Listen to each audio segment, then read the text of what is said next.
ಚಿಕ್ಕಬಳ್ಳಾಪುರ ಪತ್ರಕರ್ತರ ಭವನದಲ್ಲಿ ಇಂದು ನಡೆದ ಸುದ್ದಿಗೋಷ್ಠಿಯಲ್ಲಿ ಮಾತನಾಡಿದ ಹರೀಶ್, ಇವರು ಶಾಸಕರಾಗಿ ಆಯ್ಕೆಯಾದ ನಂತರ ಕ್ಷೇತ್ರದಲ್ಲಿ ನಿರಂತರವಾಗಿ ಘರ್ಷಣೆಗಳು ನಡೆಯುತ್ತಲೇ ಇವೆ.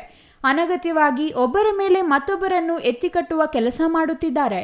ಬಿಜೆಪಿಗರಿಗೆ ಎಚ್ಚರಿಕೆ ನೀಡುವ ಜೊತೆಗೆ ಅಣಕನೂರು ಜೈಲು ತುಂಬುತ್ತೆ ಅಂತ ಹೇಳಿದ್ದಾರೆ. ಮತ ನೀಡಿದ ಎಲ್ಲರನ್ನೂ ಜೈಲಿಗೆ ಹಾಕ್ತಾರಾ ಎಂದು ಪ್ರಶ್ನಿಸಿದರು.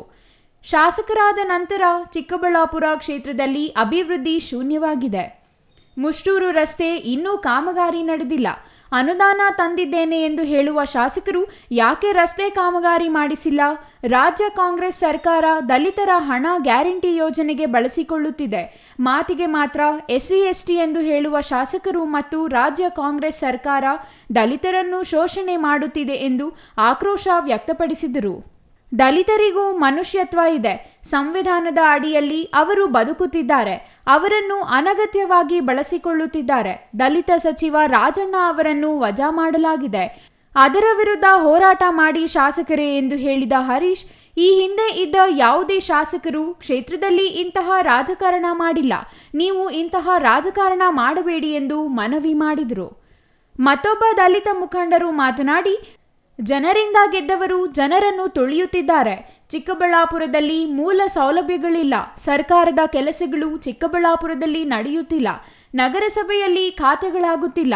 ಅಟ್ರಾಸಿಟಿಯನ್ನು ಉಪಯೋಗಿಸಿಕೊಂಡು ಮತ್ತೊಬ್ಬರ ಮೇಲೆ ದಬ್ಬಾಳಿಕೆ ಮಾಡುವ ಕೆಲಸವನ್ನು ಶಾಸಕರು ಮಾಡುತ್ತಿದ್ದಾರೆ.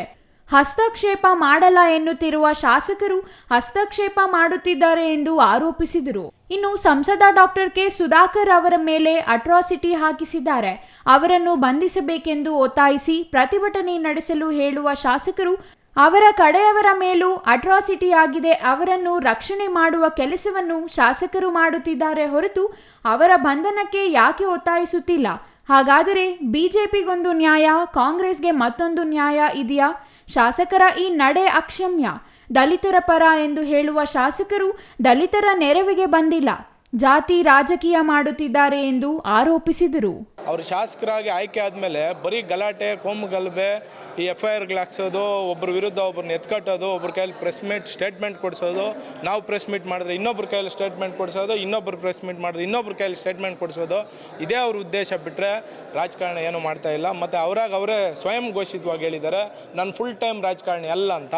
80,000ಕ್ಕಿಂತ ಹೆಚ್ಚಿನ ಮತಗಳು ಕೊಟ್ಟು ಅವ್ರನ್ನ ಶಾಸಕರಾಗಿ ಮಾಡಿರೋದು ಫುಲ್ ಟೈಮ್ ರಾಜಕಾರಣ ಮಾಡೋಕ್ಕೆ ಸರ್. ಆಮೇಲೆ ದಲಿತರ ರಕ್ತ ತಣ್ಣಗಿದೆ ಅಂತ ಹೇಳಿದ್ದಾರೆ. ಯಾಕೆ ಸರ್ ಅವ್ರ ರಕ್ತ ಬಿಸಿ ಇಲ್ವಾ ಸರ್? ಅವರು ನಮ್ಮಂಗೆ ಮನುಷ್ಯರಲ್ವಾ ಸರ್?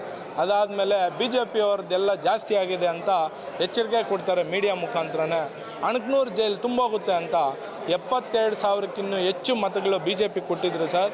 ಅಲ್ಲಿಗೆ ಎಲ್ಲರನ್ನೂ ಜೈಲಿಗೆ ಹಾಕ್ಸೋ ಅಂಥ ಕೆಲಸ ಅವ್ರು ಮಾಡ್ತಾರಾ ಅಂತ ನಮ್ಮದೊಂದು ಪ್ರಶ್ನೆ ಆಗಿದೆ. ಅವರು ಶಾಸಕರಾಗಿ ಆಯ್ಕೆ ಆದಮೇಲೆ ಚಿಕ್ಕಬಳ್ಳಾಪುರದಲ್ಲಿ ಅಭಿವೃದ್ಧಿ ಶೂನ್ಯ ಆಗಿದೆ. ಇದೇ ನಮ್ಮ ಮುಷ್ಟೂರು ರಸ್ತೆ 5-6 ಬಾರಿ ಸ್ಟ್ರೈಕ್ ಮಾಡಿರ್ತಾರೆ. ಅಲ್ಲಿನ ಗ್ರಾಮಸ್ಥರು ರಸ್ತೆ ತಡೆದು ಬಂದು ಪ್ರತಿಭಟನೆ ಮಾಡಿರ್ತಾರೆ. ಆದರೆ ಅದಕ್ಕಿನ್ನೂ ಡಾಂಬರ್ ಕೆಲಸನೋ ಕಾಂಕ್ರೀಟ್ ಕೆಲಸನೋ ಇನ್ನೂ ಆಗಿಲ್ಲ ಸರ್. ಅನುದಾನ ತಂದಿದ್ದೀನಿ ಅಂತ ಹೇಳ್ತಾರೆ. ಇದೇ SC ST ಹಣ 11,896 ಕೋಟಿ ಹಣ ಗೃಹಲಕ್ಷ್ಮಿ ಯೋಜನೆಗೆ ಬಳಸ್ಕೊಳ್ತಾರೆ, ಗ್ಯಾರಂಟಿ ಯೋಜನೆಗೆ. ಒಂದು ಇವತ್ತು ಮೊನ್ನೆ ಸುಧಾಕರ್ ಅವ್ರ ಮೇಲೆ ಅಟ್ರಾಸಿಟಿ ಮಾಡಿಸ್ತಾರೆ ಉದ್ದೇಶಪೂರ್ವವಾಗಿ. ನಿನ್ನೆ ಒಂದು ಅಟ್ರಾಸಿಟಿ ಆಗಿದೆ, ಅದನ್ನು ಅರೆಸ್ಟ್ ಮಾಡಿ ಅಂತ ಪ್ರೊಟೆಸ್ಟ್ ಮಾಡ್ತಾರೆ. ಅವ್ರ ಜೊತೆಯಲ್ಲೇ ಇಟ್ಕೊಂಡು ಅವ್ನ ಅರೆಸ್ಟ್ ಮಾಡಿದ್ರೆ ಶೇಪ್ ಮಾಡ್ತಾರೆ. ಇದು ಯಾವ ನ್ಯಾಯ? ಹಂಗಾದರೆ BJPಯವ್ರಿಗೊಂದು ನ್ಯಾಯ, ಕಾಂಗ್ರೆಸ್ ಒಂದು ನ್ಯಾಯ, ದಳವ್ರ ನ್ಯಾಯ ಇದಿದೆಯಾ? ಎಲ್ರಿಗೂ ಒಂದೇನೇ. ಬಾಬಾ ಸಾಹೇಬ್ ಅಂಬೇಡ್ಕರ್ ಸಂವಿಧಾನಕ್ಕೆ ಕೊಟ್ಟಿರ್ತಕ್ಕಂಥ ಕಾನೂನಲ್ಲಿ ಇರ್ತಕ್ಕಂಥ ನಾವು ಇವತ್ತು ಅಂಬೇಡ್ಕರ್ ವಾರಸ್ದಾರ ಅಂತ ಹೇಳ್ಕೊಂಡು ನಾವೇನಿದ್ದೀವಿ ನಮ್ಮನ್ನೇ ತುಳಿಯೋಕ್ಕೆ ನೋಡ್ತಾ ಇದ್ದಾರೆ. ಅದ್ರ ವಿರುದ್ಧ ನಾವು ಪ್ರೊಟೆಸ್ಟ್ ಮಾಡ್ತೀವಿ, ಪ್ರೆಸ್ ಮೀಟ್ ಮಾಡ್ತೀವಿ. ಅವನ್ನ ನಿಂತ್ಕೊಳ್ತಕ್ಕಂಥ ಅಧಿಕಾರ ನಮಗಿದೆ. ಯಾಕಂದ್ರೆ ಈಗ ಚಿಕ್ಕಬಳ್ಳಾಪುರ ಶಾಸಕರು ಎಲ್ರಿಗೂ ಶಾಸಕರೇ, BJPಯವ್ರಿಗಿರ್ಬೋದು, ಕಾಂಗ್ರೆಸ್ ಅವ್ರಿಗಿರ್ಬೋದು, ಕಟ್ಟೆ ಮನುಷ್ಯರಿಗೂ MLA ಅವರೇ. ಆದರೆ ನಮ್ಮ ಪ್ರದೀಪ್ ಈಶ್ವರ್ ಮಾಡ್ತಾ ಇರೋದು ಬಹಳ ಅಪರಾಧ, ಅಕ್ಷಮ್ಯ ಅಪರಾಧ. ಕಾಂಗ್ರೆಸ್ಗವ್ರಿಗೊಂದು ನ್ಯಾಯ, BJPಯವ್ರಿಗೊಂದು ನ್ಯಾಯ, ದಳದವ್ರಿಗೊಂದು ನ್ಯಾಯ. ಇದು ಮಾಡಬಾರ್ದು ಅಂತೇಳಿ ಅವ್ರಿಗೆ ನಾನು ಸಲಹೆ ಕೊಡೋಕ್ಕೆ ಇಷ್ಟಪಡ್ತೀನಿ sir. Thoudanahalli Ramesh, CTV news, Chikkaballapur.